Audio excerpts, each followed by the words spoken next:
Saudações a todos vocês que acompanham o canal do Conde aqui pelo YouTube. Vocês já estão vendo aqui quem está comigo. É o doutor Nelson Nizenbal, médico.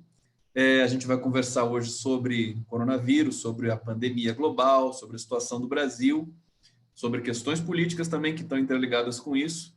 E eu quero agradecer e saudar imensamente a presença do Nelson aqui. Esse programa, todas as segundas às 17 horas, é o programa que eu apresento com o meu amigo Fernando Carvalho, que é o Conde Carvalho, o ilustrador Fernando Carvalho. Hoje ele não pôde estar presente.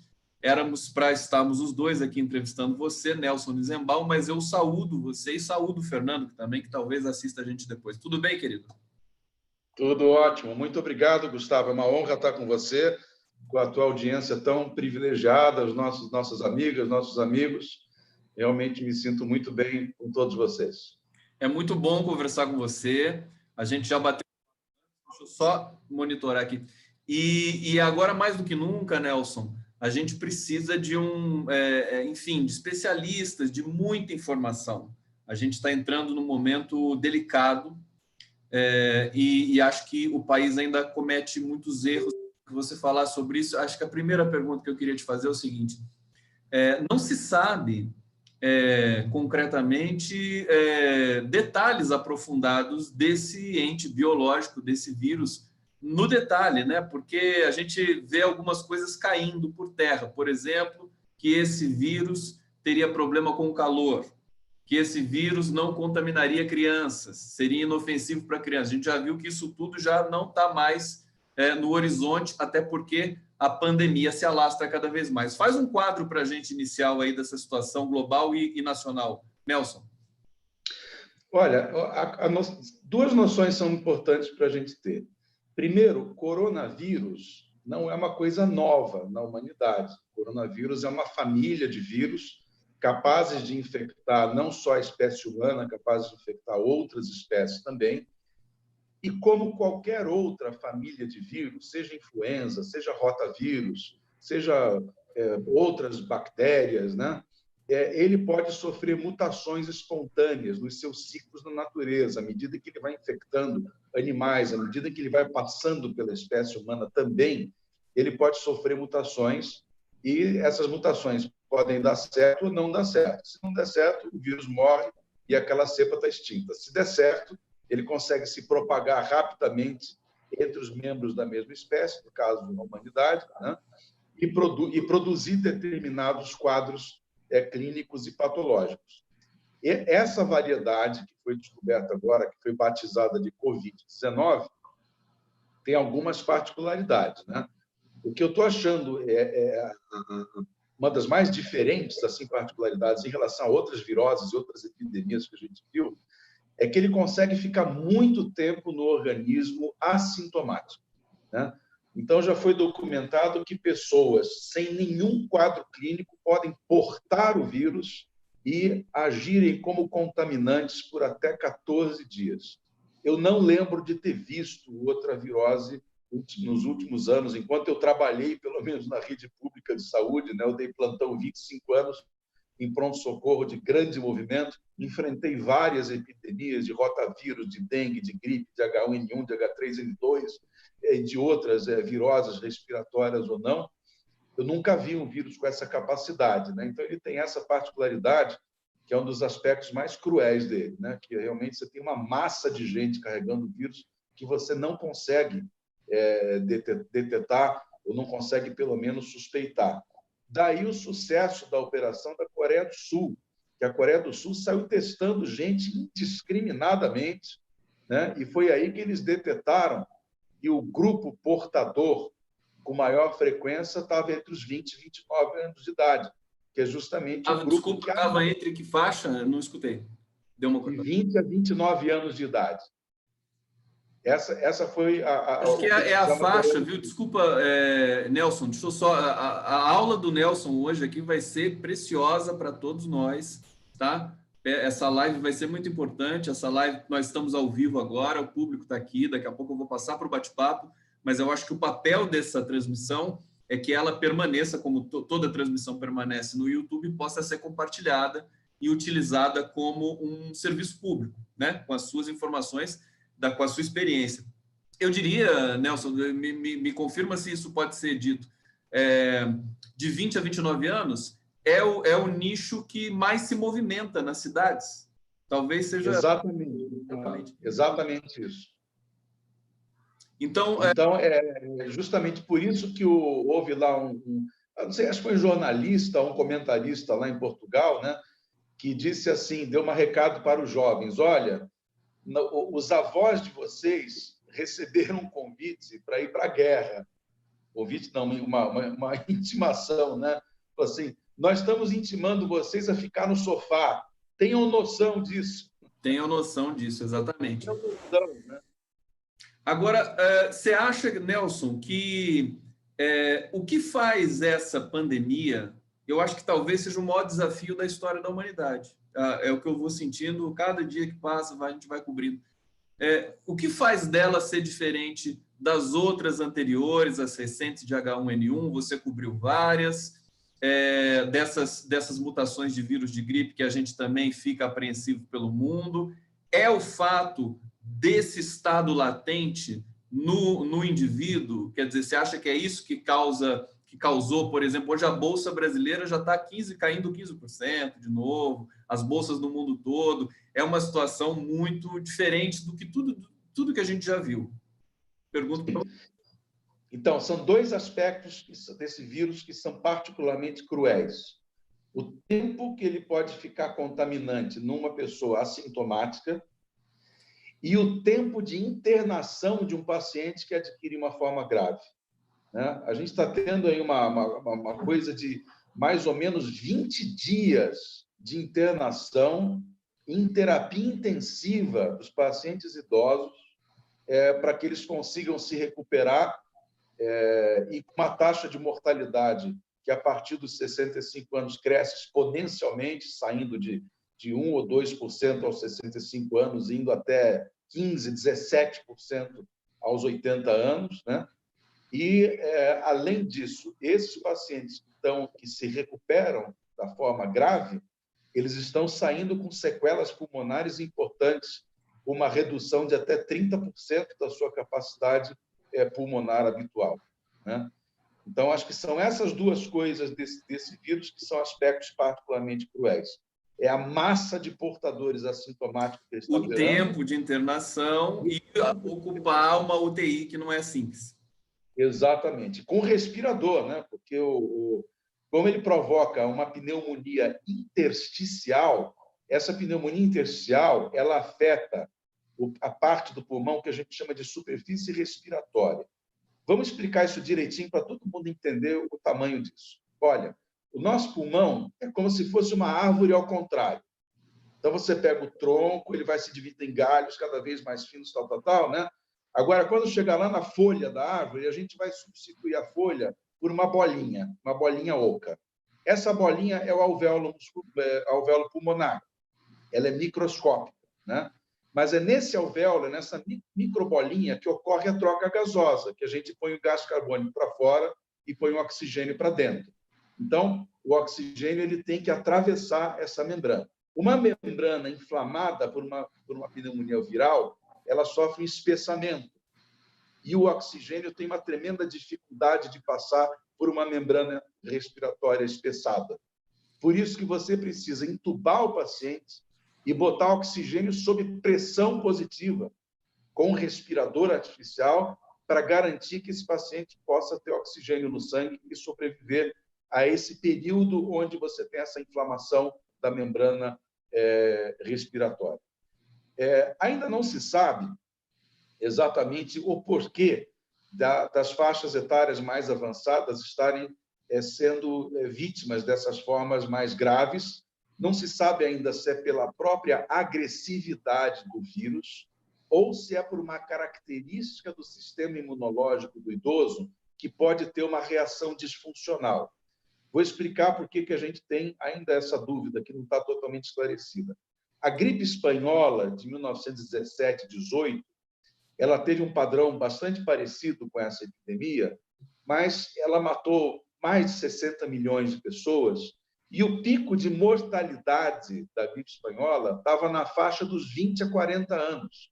as crianças não morriam e os idosos não morriam. Quem morria era o indivíduo que estava no auge da produtividade da forma física, né?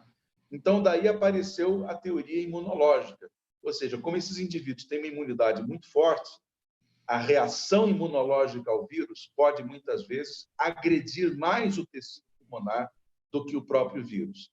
É uma possibilidade que isso aconteça.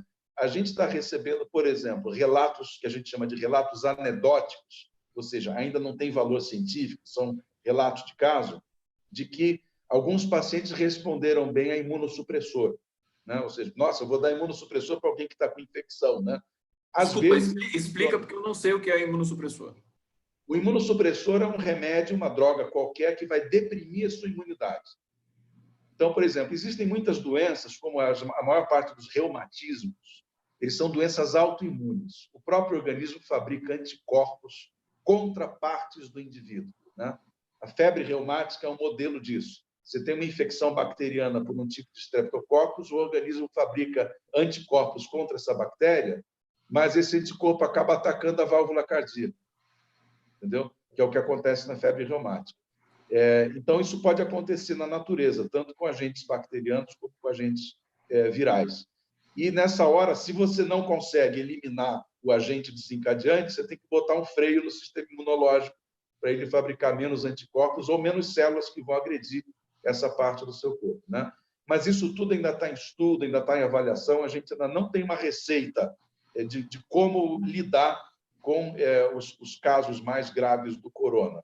Então, estão sendo testados várias substâncias antivirais, várias substâncias que têm essa natureza imunossupressora, ou seja, que vão reduzir a força da resposta imunológica do organismo, né?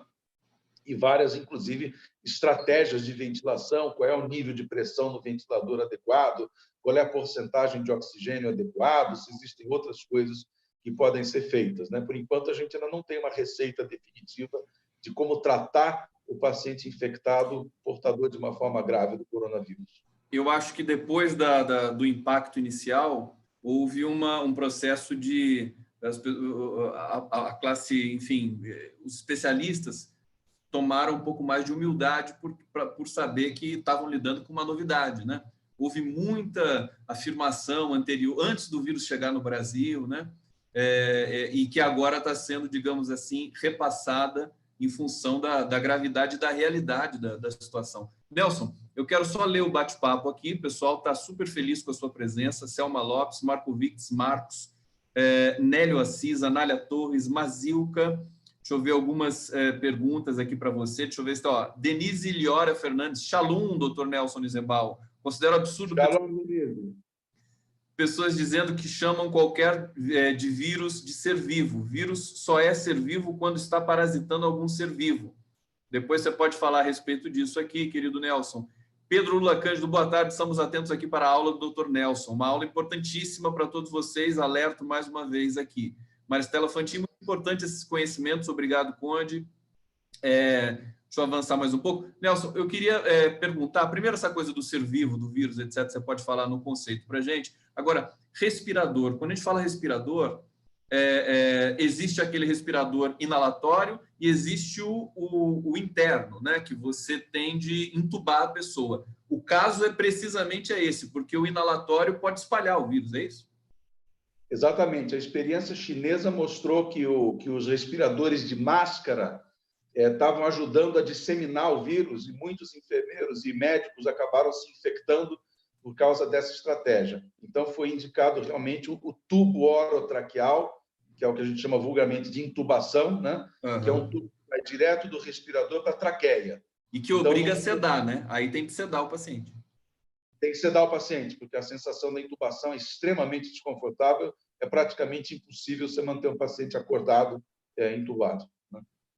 Sobre o vírus, a questão do... Sobre o vírus. Bom, o vírus é um tipo de criatura da natureza muito curioso. Ele realmente não tem vida livre. Se um vírus é largado no ambiente, a imensa maioria deles não é capaz de sobreviver. Eu acho que até existem algumas coisas muito raras aí que sobrevivem fora de organismos humanos por muito tempo, humanos ou não humanos, né?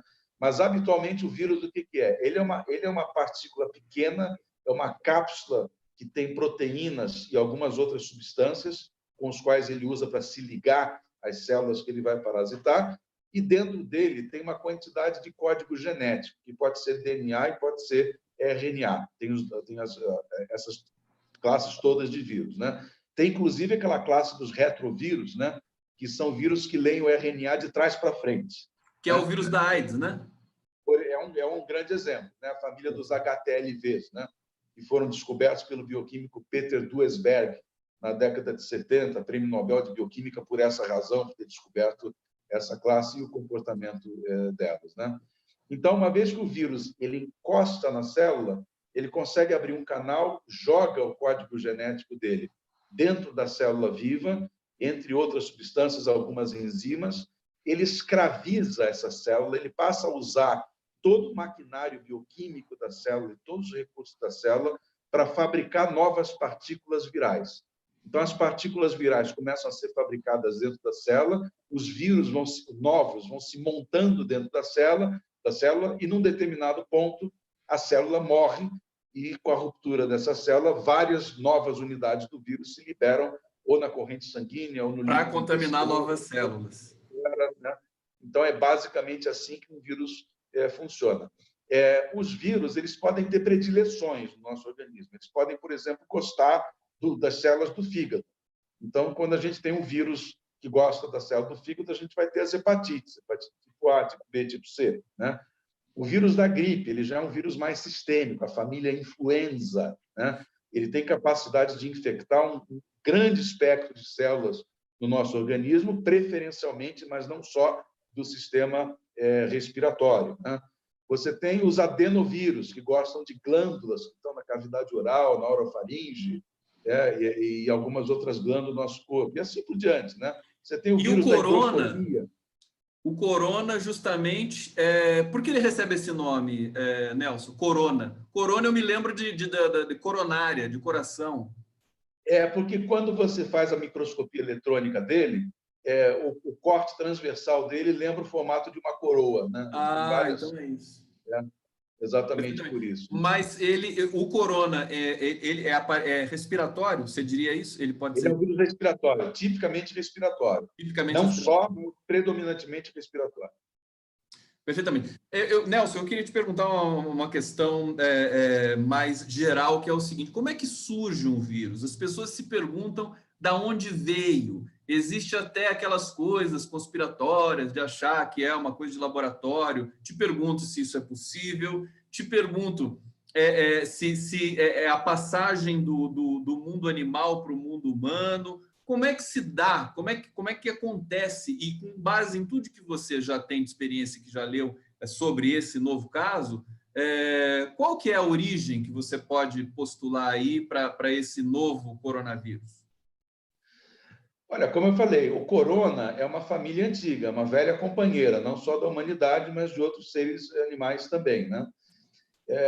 Eu não sei se existe uma resposta de exatamente como que surge uma mutação, porque as mutações genéticas elas ocorrem espontaneamente, tanto na espécie humana, qualquer espécie animal ou vegetal, bacteriana ou viral, sofre mutações espontâneas com uma certa regularidade. Então, a gente não tem uma resposta de como, a gente não tem como testemunhar o momento dessa mutação. De onde surgiram os vírus exatamente? Essa é uma pergunta que eu não sei responder. Eu teria que perguntar para um biólogo, virologista, se é que essa resposta existe, porque eu acho que realmente ninguém sabe ainda de onde... A pergunta que eu fiz é como eles, né? Como eles aparecem, né, no meio, né? Eles estão sempre presentes, né? Porque todos os vírus têm os reservatórios biológicos, né? Por exemplo, o vírus influenza, que é a classe do vírus da gripe clássica, né? O reservatório animal deles são as aves, principalmente as aves migratórias. Por isso que a gripe, o influenza, tem aquela sazonalidade muito bem definida, porque ela é quase que sincronizada com os ciclos migratórios das aves, né? E existem outros também que estão associados a isso, né? O vírus da febre amarela, por exemplo, ele tem o seu reservatório biológico nas selvas, né? O vírus da hidrofobia, da raiva, Eu tenho um reservatório biológico dos morcegos, que são portadores assintomáticos, por isso que todo acidente com morcego é um acidente muito sério. O indivíduo deve procurar a vacinação antirrábica em todos os casos de contato com morcego, porque eles são reservatório natural do vírus da raiva. Então, essas coisas existem. Nós, enquanto humanos, por exemplo, podemos ser reservatório natural do vírus da catapora. A gente sabe que o indivíduo que tem a catapora, o vírus consegue ficar escondidinho em algum lugar do corpo que a gente nunca sabe onde é, e lá na idade adulta, na idade mais avançada, ele vai estourar de novo como herpes zoster, conhecida vulgarmente como cobreiro, né? Uhum. Então, o papilomavírus, que é o causador daquela doença venérea importante, que algumas cepas causam o câncer de útero, né? Eles são capazes de ficar residentes e latentes no corpo humano durante muito tempo, e a gente ainda não conhece em detalhe toda essa mecânica, como que a gente faz para achar e lidar com essa situação. Por isso que agora, a hipótese de artificial, de geração, isso faz parte da literatura da medicina? Existe precedente? Olha, teoricamente é possível. Eu só acho extremamente improvável. Extremamente improvável, né?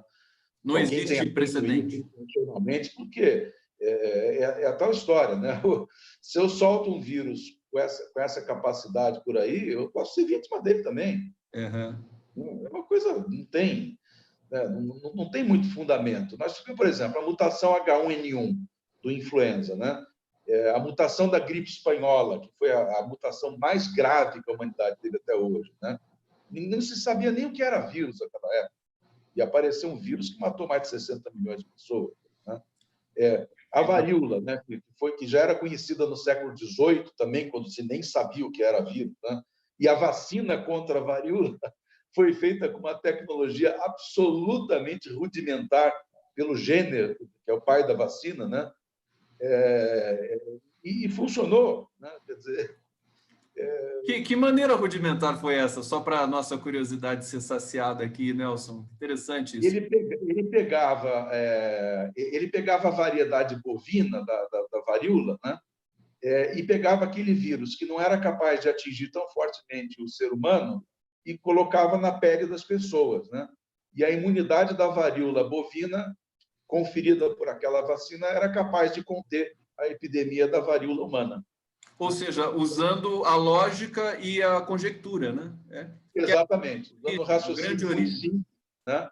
Uhum. Ele viu que as doenças eram parecidas no gado e no ser humano, mas ele viu que a do gado não passava com muita facilidade para o ser humano.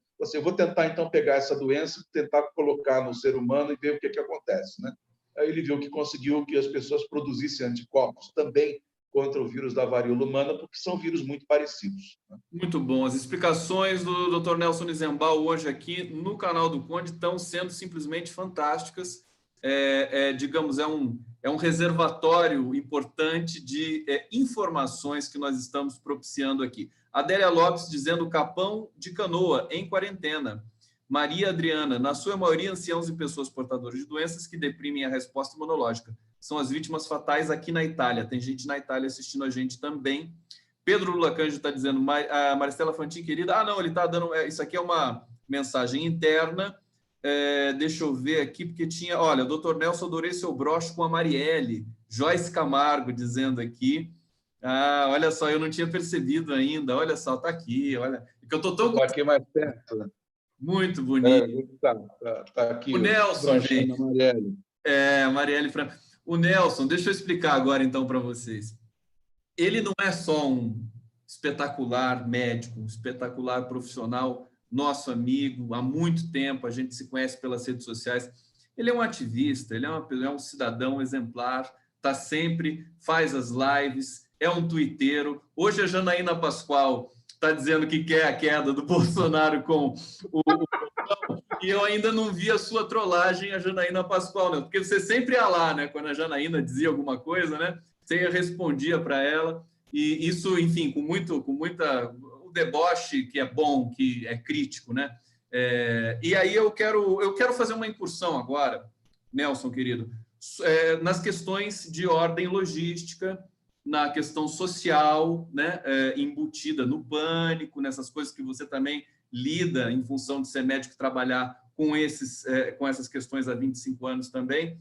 Te pergunto, primeiro, evocar o episódio grotesco de ontem, já trazendo um pouco mais para a cena política, que foi alguém que está em quarentena, que é o presidente Jair Bolsonaro, que fez 2 testes, que deu negativo, mas está indo para o 3º, que fez uma live de máscara, que voltou de uma comitiva que já tem 12 pessoas contaminadas, que pode ter passado para o próprio presidente americano Donald Trump, o Weingarten, que é o secretário, que é o primeiro caso da comitiva, saindo nas ruas e tendo contato direto com 272 pessoas. Agora eu pergunto também para o Nelson, que é digamos, quem pode fazer as concepções de política pública, de saúde pública, o que representa isso? É muito triste para o Brasil isso, né?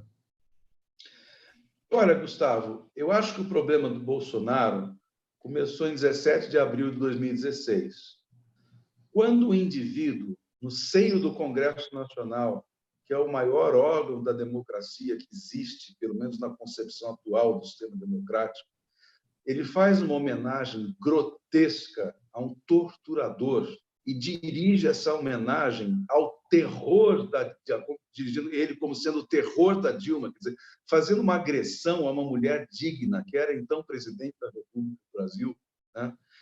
Eu acho, a partir daquele momento, Gustavo, absolutamente nada desse, não vou nem chamar de cidadão, porque ele não é, nada dessa criatura me surpreende.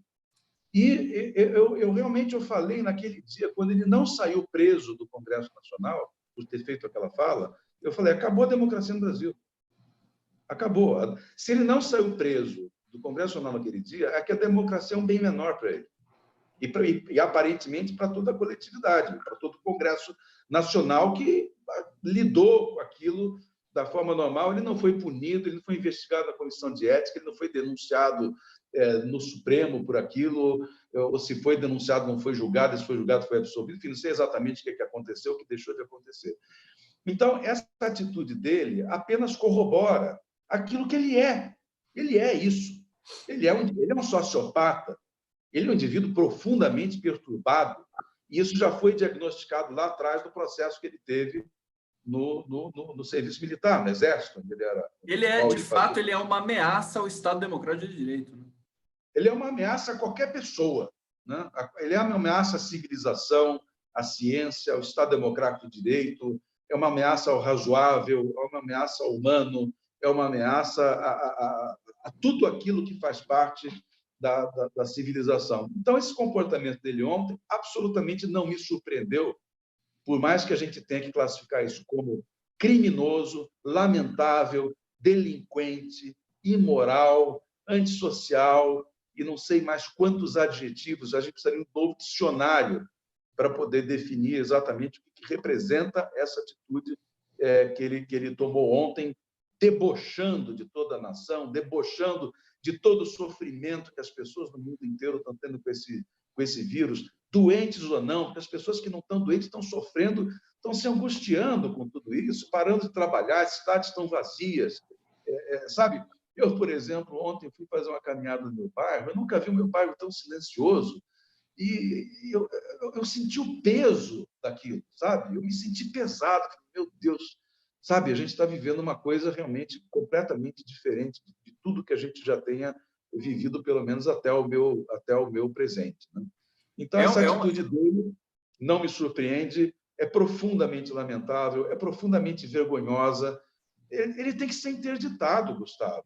Ele tem que ser interditado pela psiquiatria, sabe? Inclusive, eu já me voluntariei para fazer o laudo. Eu faço de graça, se alguém quiser. Claro. Não, eu acho que a gente passou... Eu acho que nunca foi brincadeira a gente dizer que o Bolsonaro precisaria ser interditado.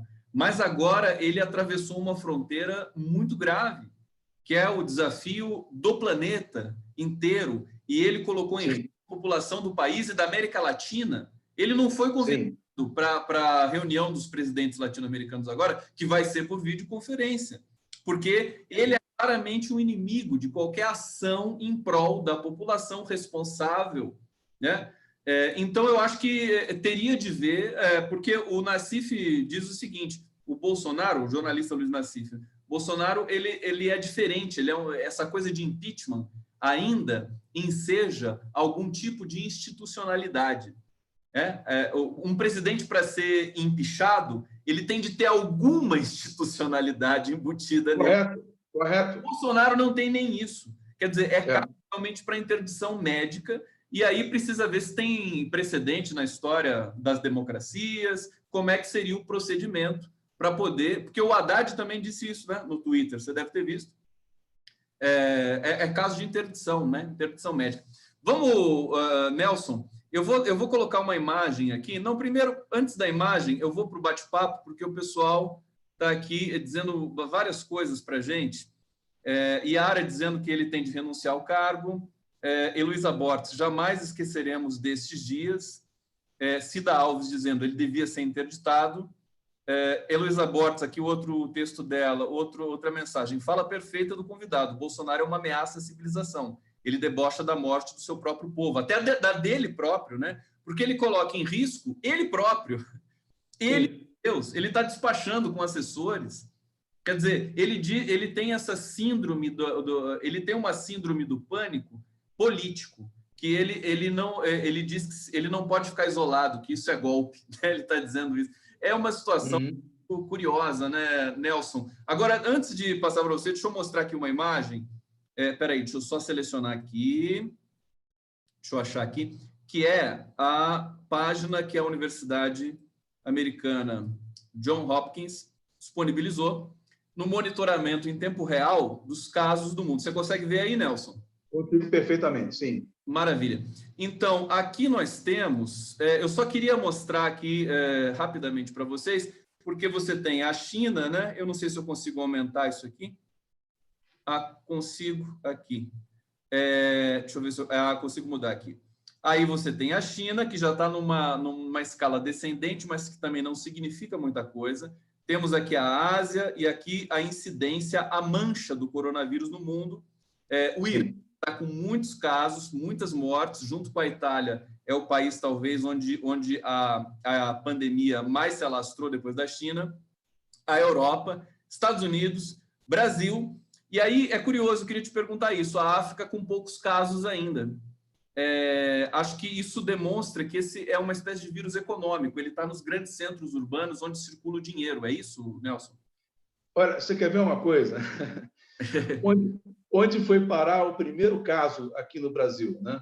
Onde exatamente se esperava, ou seja, quem vai trazer o vírus ao Brasil? É alguém que viaja muito. Quem é que viaja muito? É quem tem dinheiro ou mexe com dinheiro. Quem tem com dinheiro ou mexe com dinheiro, qual é o estado mais provável que ele habita? São Paulo, capital. E qual é o hospital mais provável que ele vai procurar quando ficar doente? O Einstein. Exatamente esse circuito. Né? Então, realmente, ele é um vírus que seguiu o fluxo econômico, né? E acho até que cruelmente, ele pode atingir gravemente as classes menos favorecidas, que também cruelmente vivem em condições de muita aglomeração nas comunidades periféricas. Né? Eu tenho muito medo dessa lógica. Nelson, você que é um médico e está manifestando sua apreensão, eu também estou apreensivo.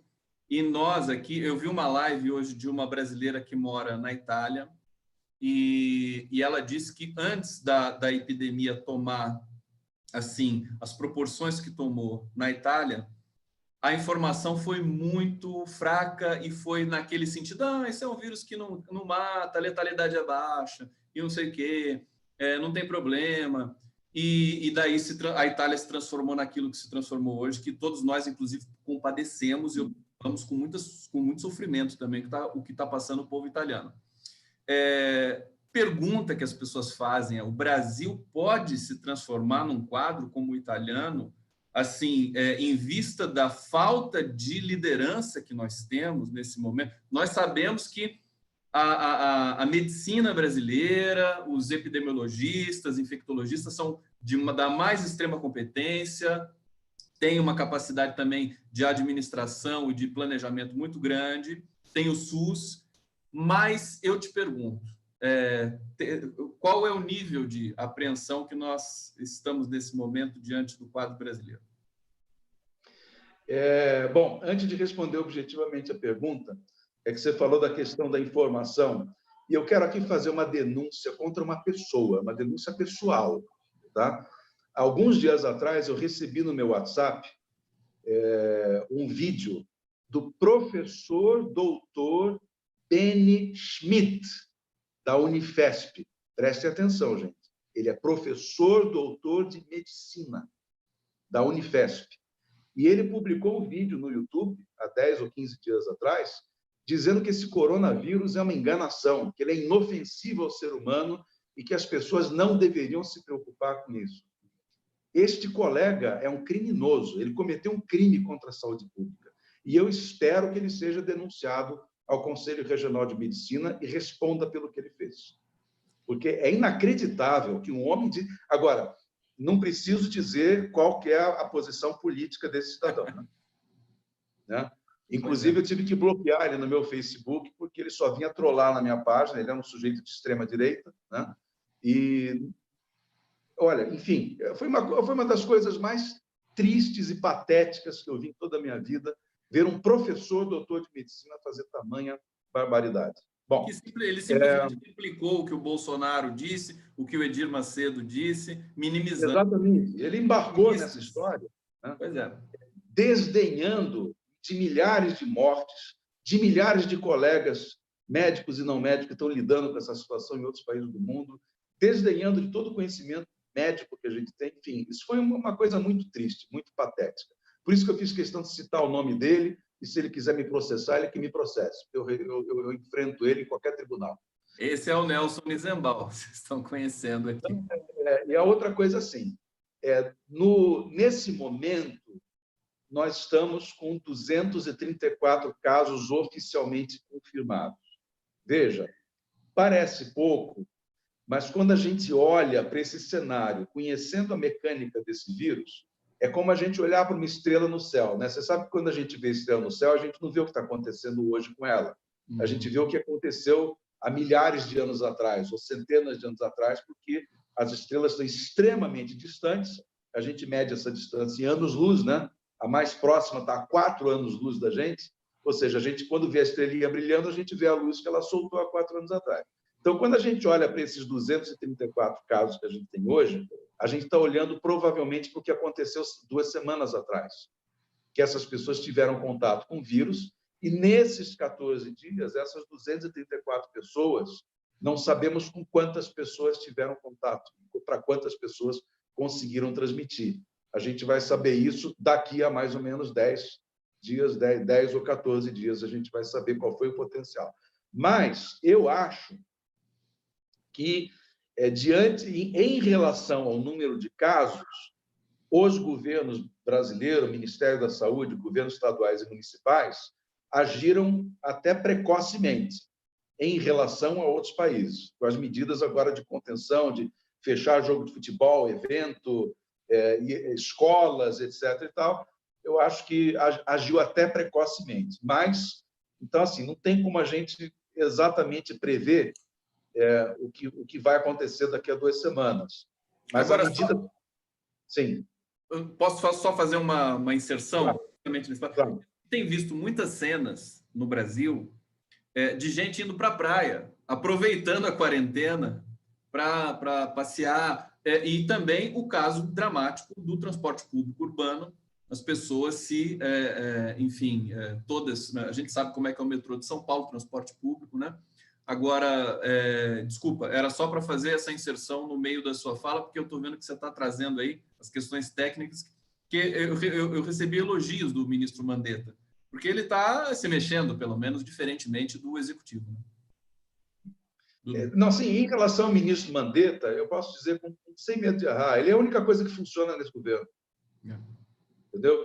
E eu acho que a resposta dele é uma resposta boa, ele é um indivíduo extremamente razoável, preparado para sentar naquela cadeira, né? Então, assim, eu não tenho nenhuma crítica a fazer à atuação dele nesse momento de crise. Ele transmite segurança, transmite tranquilidade, tem conhecimento, tem uma equipe boa, todas as pessoas da equipe dele que vêm se manifestando vêm fazendo um excelente trabalho, o que é uma dissonância completa Total. com o restante do restante desse governo, né?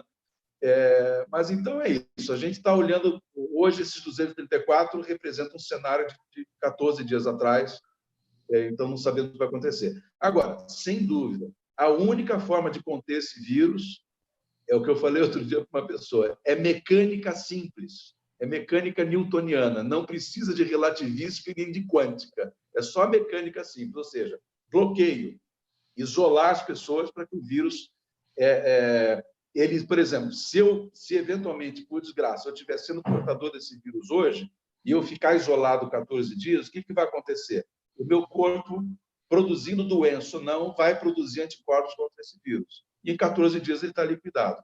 Por que 14 dias? Porque esse é o tempo médio que qualquer organismo leva para produzir anticorpos específicos. Tá? Então, quando você tomar uma vacina contra a gripe, contra qualquer coisa, se você ficar dosando os anticorpos todo dia, você vai ver que nos primeiros 7, 8 dias você vai ter o crescimento de uma quantidade de anticorpos que são inespecíficos. Eles são menos potentes, eles até conseguiriam conter um pouco o vírus, diminuir a gravidade. Mas o vírus que vai matar mesmo, desculpe, o anticorpo que vai matar mesmo o vírus é o anticorpo da classe IgG, que é um anticorpo específico. Esse leva 2 semanas para fazer o pico, para começar a ser produzido no corpo. Uma vez produzido, ele vai ficar bastante tempo em circulação, tem sempre uma quantidadezinha que ele vai produzir, a gente vai ficar imune ao vírus durante bastante tempo, como se tivesse tomado uma vacina, né? Então, por isso que tem esse número, entre aspas, cabalístico de 14 dias, porque é a mecânica do sistema imunológico para produzir anticorpos específicos que vão matar o vírus naquele indivíduo portador. Agora, tem o componente a mais, né, que é a questão assintomática, né? A pessoa pode ter e pode não ter sintoma nenhum, e aí pois essa é a única... Vem a responsabilidade de todos, com ou sem sintomas, realmente, como você disse, do sucesso do tratamento da Coreia do Sul, se resguardar ao máximo para não propagar. Isso é um pensamento quase que mais altruísta do que de sobrevivência, eu diria. Nelson. Sem dúvida nenhuma. Essa é a história lá do Portugal. Olha, teus avós a gente chamou para a guerra, agora a gente está chamando você para ficar no sofá. Entenda isso, né? Tenha noção. Tenha noção disso. Não é muito o que estamos pedindo, né? Eu vou para o bate-papo. Exatamente. Pessoal aqui, super contente de ver a sua aula. Fernanda Scherer está aqui. Marcovitz Marcos está dizendo aqui, ótima associação. Acho que é alguma coisa que você falou. Sônia Ricarte, usar estatísticas de outras causas de mortes também não ajuda. Não sei, acho que a pesquisa e a ciência sempre buscou fazer comparações para a gente poder avaliar cada quadro e ter, enfim, produzir um argumento consistente científico sobre isso, que eu acho que é o que nós estamos tentando fazer aqui. Fernanda Scherer está dizendo, o sucesso do nosso combate à propagação do corona depende da responsabilidade de cada um de nós. Correto. Luciana Blues dizendo, o pior vírus é a ignorância. Zenaide... Nós temos uma prova científica, talvez a prova mais cabal de todos os tempos, em termos de prova científica, que a ignorância é um vírus perigoso, contagioso e que leva à desagregação da sociedade. Marcovitz Marcos está dizendo aqui, para o grupo de fumantes é risco, né? Na Europa se fuma muito tabaco também. Vamos falar, queria que você fizesse agora, Nelson, as pessoas estão aflitas, estão em casa, estão acompanhando o nosso papo aqui, querem informações, quanto mais informação, melhor para você realmente conter a pandemia, os cuidados que a gente tem de ter, esses cuidados mais banais, do tipo trocar a toalha, enfim, lavar a roupa. Quer dizer, o que você tem falado mais para os seus pacientes com relação a esse tipo de prevenção e o que você considera importante alertar aqui o nosso público? Olha, eu acho que assim, primeira coisa, é a distância entre as pessoas, evitar se aproximar mais do que 2 metros, né? Pessoas que eventualmente estejam tossindo e espirrando, você nem fica 2 metros, você atravessa a rua, né? Some de perto dela, né? É triste, mas é real, você tem que proceder assim, né? Exatamente, exatamente. A questão da higiene das mãos com frequência, tocou na coisa do ônibus, do metrô, na porta do carro, pegou um objeto que você não sabe quem pegou antes, lava a mão com a máxima frequência possível, evitar os ambientes cheios de gente, principalmente com circulação de ar fechada. Eu acho que assim, essas medidas elas são suficientes. É isso que eu falei, a contenção mecânica. É você não dar chance para o vírus chegar em você ou você fazer contato com ele, né? Isso por si é suficiente. Aqueles indivíduos que estão sintomáticos para coisa respiratória, que adquiriram uma síndrome gripal, que a gente chama, né? Dor no peito, tosse, espirro, catarro, nariz escorrendo, devem ficar isoladas mesmo, que, aliás, Gustavo, toda pessoa com infecção respiratória devia se isolar até a cura.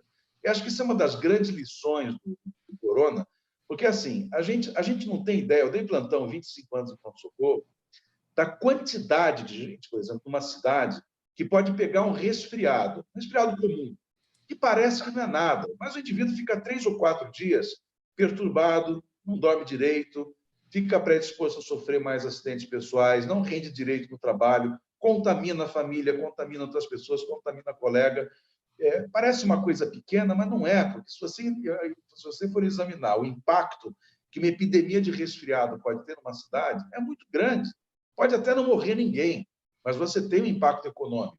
Esse cara vai perder hora de trabalho, ele vai faltar, ele vai ter que gastar dinheiro dele comprando remédio, ele vai perder o tempo dele que ele vai ter que ir no médico, eventualmente para pegar o atestado. Se ele tiver sorte de pegar o médico que entende que é necessário dar um atestado para um paciente que está mesmo com resfriado comum ou com uma gripe não tão problemática, né? Então, você tem um impacto muito grande. Então, o corona, espero que as pessoas entendam, de uma vez por todas, que essas infecções respiratórias tidas como banais, elas não são banais. Elas têm um impacto na vida do indivíduo e têm um impacto na vida da comunidade, têm impacto na economia.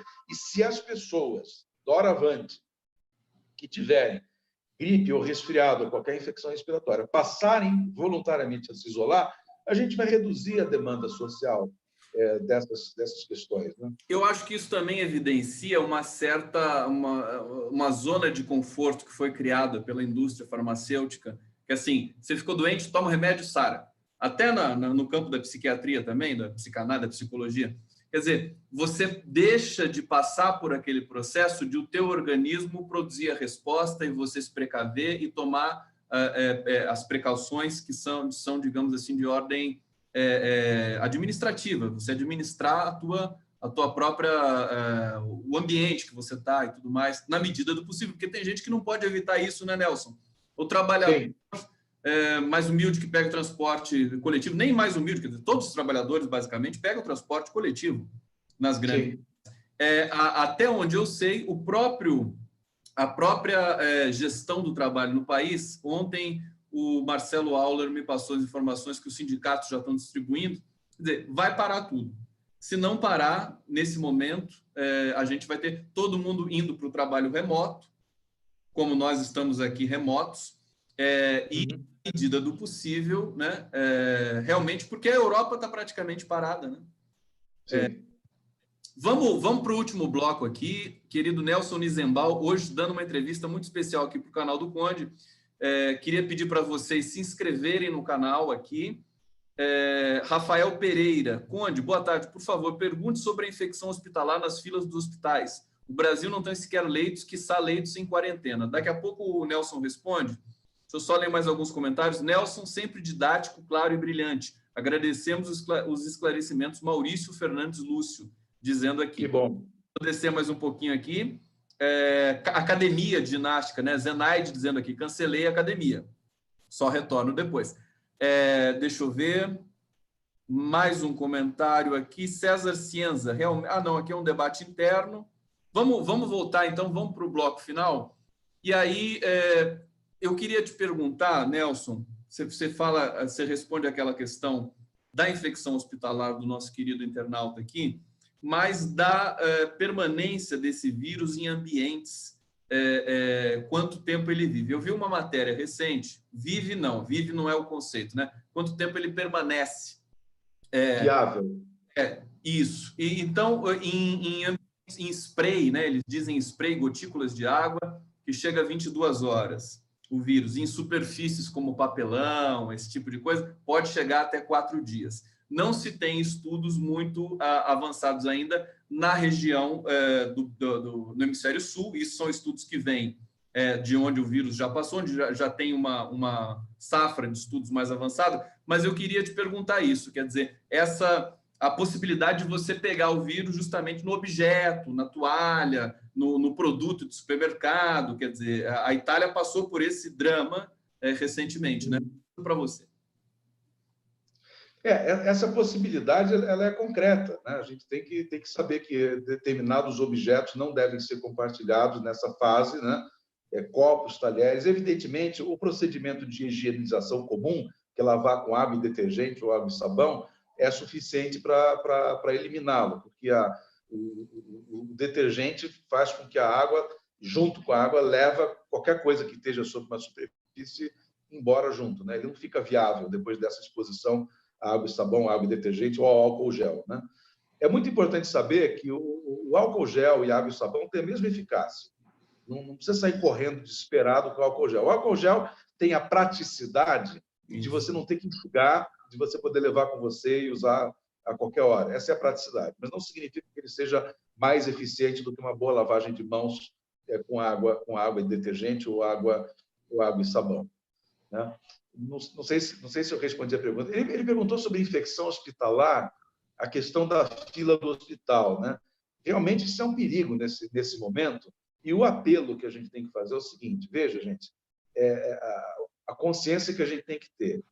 Uma pessoa que está com um resfriado ou uma gripe ou com corona, no caso específico, ela só deve se preocupar se ela estiver sentindo falta de ar.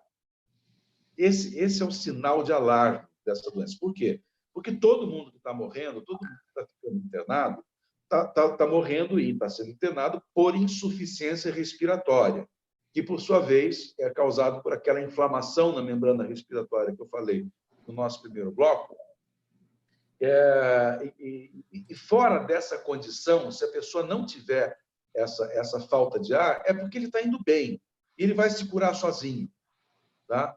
A doença dá esse sinal de alerta. Essa pessoa que não tem falta de ar, ela pode ter sequelas também, né? Mas aí ela vai se curar sozinha, é isso? Ela vai se curar sozinha. Não, sequela provavelmente ela não vai ter, porque se for é uma sequela mínima e imperceptível, né? Mas é uma pessoa que, se a pessoa não está com falta de ar, não está com nenhum sintoma importante, febre muito alta, falta de ar, não vá para o hospital. Pelo amor de Deus, fique em casa, você vai se curar.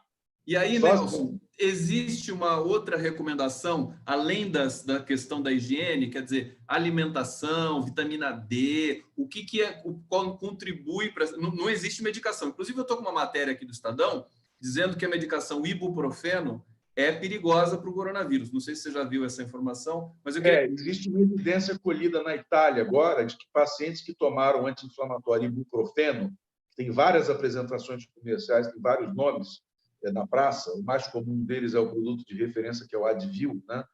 Tiveram uma tendência maior a ter complicações. Não se sabe exatamente qual o mecanismo dessa ação, mas houve essa associação e o ministro da Saúde francês chamou a atenção para não usar corticoide e não usar ibuprofeno na Covid-19 identificada, né?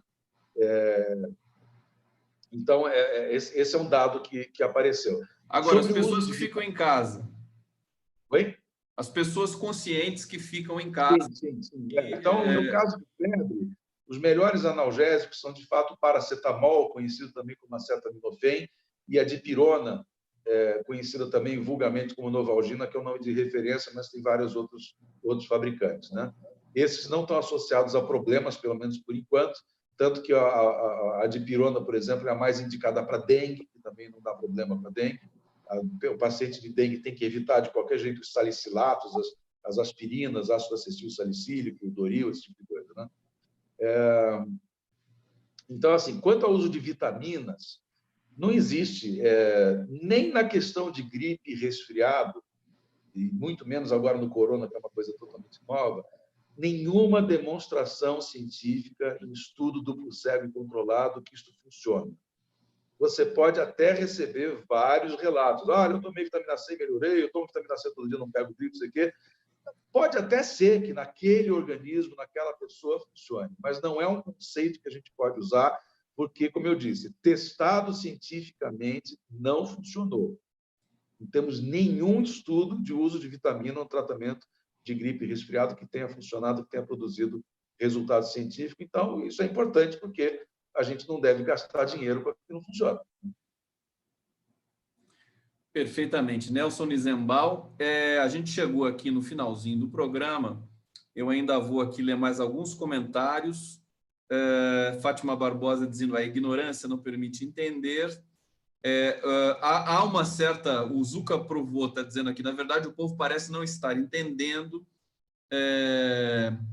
Deixa eu ver mais um comentário aqui. Nelson é brilhante mesmo, Fátima Barbosa dizendo aqui.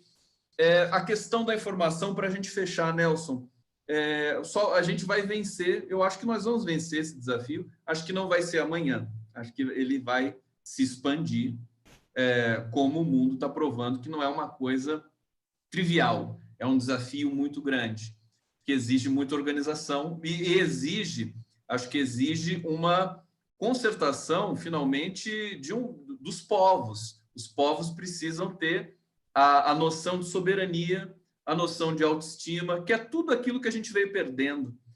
Por isso que é um coquetel tão terrível para o Brasil. O Brasil, sob o pior governo da sua história, a despeito de se ter um ministro da Saúde que manifesta uma competência que a gente respeita, e alguns outros setores espalhados pelo Brasil, a gente está num impasse histórico muito grande, de muita dor, de muito trauma pelas instituições, e estamos vivendo isso, que é uma crise global, mas nós temos de tratá-la no Brasil como uma crise nacional, né? E ela tem impacto político e social muito forte, inclusive no trabalho, inclusive na economia.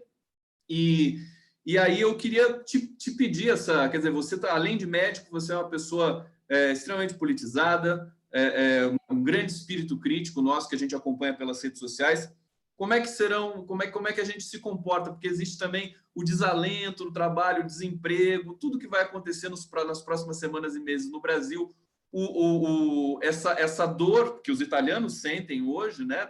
Você tem de fazer um esforço para manter a sanidade, eles tocam música nas janelas, enfim, talvez não cheguemos a esse ponto, vamos torcer para isso, mas eu deixo com você aí as palavras finais do nosso papo, para dar um alento e para o nosso público poder também ter você sempre como um guia para a gente poder se comportar corretamente diante dessa pandemia tão terrível que nos assola.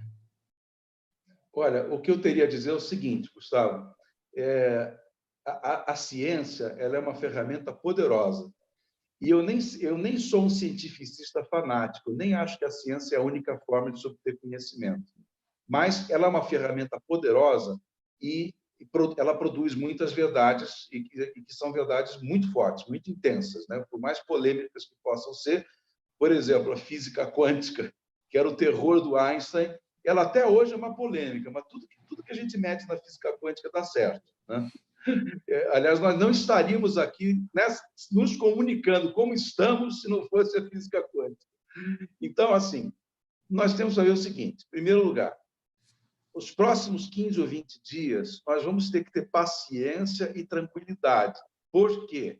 Porque, independente do que nós façamos hoje, os números vão aumentar nos próximos 15 ou 20 dias. Então, temos que ter essa paciência, não tem jeito, a gente tem que saber que isto vai acontecer, né? Agora, se chegar lá na frente, a velocidade de crescimento começar a diminuir, a gente sabe que a gente está trabalhando bem. Nós temos, apesar do curto tempo dessa pandemia, nós já temos algumas lições muito importantes de coisas que funcionaram, né? Então, nós temos onde nos agarrar, nós temos uma esperança, não só uma esperança, nós temos o conhecimento. Olha, se a gente fizer isso, a gente vai ganhar. Nós temos todas as condições de ganhar essa guerra. Temos todas as condições e eu acredito que a gente vai chegar lá. Mas, como eu disse, vamos ter que ter um pouquinho de paciência, porque nos próximos 15 ou 20 dias a gente só vai ouvir má notícia, né? Depois, um pouquinho mais à frente, a gente talvez comece a ouvir boas notícias. Nós temos todos que nos empenhar ao máximo. Sobre vacina, sobre possibilidade de medicação, você está acompanhando isso? Existem aí testes em Cuba, com China e tudo mais. Acho que, mas o que todo mundo diz é que só para 2021 que isso pode estar pronto para as pessoas. Vacina de produção em massa, eu não acredito antes de 12, 18 meses. Né? Vai acontecer, mas não é agora. Não vai dar tempo da gente contar com isso. De medicações, eu acho que daqui a 1 mês, 2 meses, a gente vai ter estudos mostrando que alguma coisa funcionou razoavelmente bem. Né? Não acredito que a gente tenha uma solução tipo assim que vai funcionar em 80% ou 90% dos pacientes, mas acredito que a gente tem uma solução que vai reduzir em 50% a mortalidade nos grupos críticos. Acredito que isso vai acontecer baseado no ritmo em que as coisas estão indo e da quantidade de conhecimento e informação que está sendo produzida nos lugares onde a coisa está pegando fogo de verdade. Né? Então, acredito. Querido, eu quero te agradecer imensamente por esse papo, por essa aula, por essa generosidade de estar aqui com a gente. Tem muita coisa para te perguntar, acho que a gente pode combinar um outro papo daqui uma semana. Acho que seria a gente conversar nesse momento do país, a gente conversar periodicamente, Nelson. Não sei, estou fazendo uma proposta indecente ao vivo aqui para o meu querido amigo Nelson Nizenbal. Sempre é um prazer conversar com você, porque é importante ter uma palavra técnica qualificada como a sua para a gente poder lidar com as informações que vão aparecendo por aí. Muito obrigado, tá? E quero agradecer o público que acompanhou aqui, adorou a live com você. E espero, então, em breve a gente conversa de novo, tá bom, meu? Gustavo, é uma imensa honra estar com você. Você é uma das pessoas mais inteligentes e incríveis que eu conheci em toda a minha vida. A tua amizade me honra muito, a tua audiência me honra muito. E sempre que eu puder contribuir, você sabe que você pode contar comigo. Quero mandar um grande beijo a todos os teus ouvintes, meninas, meninos, de todos os gêneros, de todas as raças, credos e toda a variedade humana possível. Obrigado, Nelson. Muito bom. Obrigado, público aqui. E a gente vai encerrando essa transmissão. E até a próxima. Depois a gente combina a próxima. Valeu. Ok. Beijo. Beijo.